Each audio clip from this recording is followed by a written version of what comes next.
Parce que je voulais évoquer, parce qu'on ne peut pas, dans ce débat-là, évoquer l'histoire avec les quotas laitiers. Moi, quand je vous entends, Monsieur Bernier, Monsieur le Directeur Général, j'ai l'impression que vous faites supporter vos choix d'entreprise aux producteurs. Vous avez fait des choix d'entreprise et encouragé la fin des quotas laitiers. On a vu où ça nous a conduit. Dans le cadre de l'organisation commune des marchés, de la dernière PAC, s'est installée la nécessité d'organisation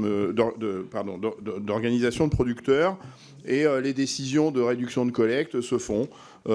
certes avec, paraît-il, une discussion avec les organisations de producteurs. Il s'avère que des producteurs nous alertent sur le fait qu'ils n'ont pas été suffisamment concertés. Et ces choix d'entreprise, vous les amplifiez en voulant coûte que coûte continuer de vouloir exporter, en nous disant que l'export, c'est pas rentable et que les producteurs doivent supporter le marché défavorable de l'exportation, mais que vous le faites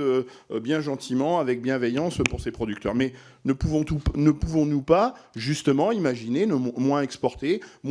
de la poudre de lait qui, avec des aides publiques, participe à du dumping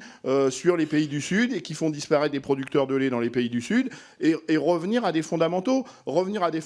qui, par exemple, pourraient consister à revenir à nourrir des herbivores avec de l'herbe. Parce que quand vous me parlez d'exportation qui met 3 milliards d'euros dans la balance commerciale, est-ce que dans cette approche globale, vous avez intégré le fait que dans le modèle de production qu'est le nôtre aujourd'hui, on est aussi dépendant, à chaque fois qu'on enfile un hectare de maïs en France, d'un hectare de soja à l'autre bout de la planète, qui, lui, n'est pas du tout dans des logiques de balance commerciale favorable. Donc, ayons une approche globale et revenons aux fondamentaux. Nourrissons des herbivores avec de l'herbe, on va préserver le climat, on va préserver la biodiversité et on va aussi préserver la santé parce qu'on va restaurer des produits avec un équilibre oméga 3, oméga 6 de bonne qualité et tout le monde serait gagnant, y compris les producteurs de lait, mais aussi les consommateurs et la souveraineté alimentaire, parce que ce qui menace la souveraineté alimentaire, c'est précisément ce modèle qui continue de vouloir produire beaucoup avec du maïs en silage, avec du soja, mais qui participe à l'effondrement de la biodiversité, au dérèglement climatique, qui sont les vraies menaces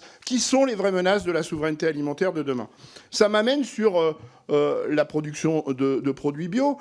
Aujourd'hui, on devrait encourager la production de produits bio qui, justement, sont au rendez-vous de l'histoire sur ces sujets-là. Et à l'instar d'un collègue à vous, dans d'autres secteurs, comme McCain, a compris que si on voulait continuer à collecter les pommes de terre, il allait falloir accompagner les producteurs sur ces fondamentaux plutôt que de coûte que coûte produire sans regarder les impacts externalisés que produisent tout ça. Et enfin, je voulais finir sur